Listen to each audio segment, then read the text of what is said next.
My name is Joey Accardo. I'm the technical manager for Epiroc surface and exploration drills in the US.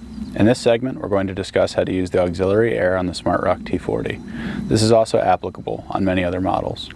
Auxiliary air is located here and can be utilized for many tasks such as running small hand tools, blowguns, or other air-operated devices. But first we have to go to the cab to enable this. Once we're in the cab, the next step is to enable auxiliary air pressure output. To do that, starting from the main screen, we go to the wrench and gear or settings, and we navigate over to rig, click, and then select enable aux output air pressure. Once that's enabled, we then have to push a button. The other preconditions for this are that the engine is running. With the engine running and the auxiliary output air option selected, it's important to make sure that the machine is in tram or drill mode.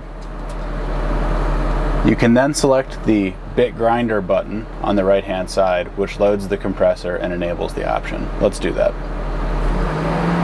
After enabling the option in the RCS screen, we can then come over to the auxiliary air output. Normally we would have the engine running and the button pressed, which would load the compressor. It's worth noting that that air will be regulated to 7.5 bar, so it's safe to use with most air tools.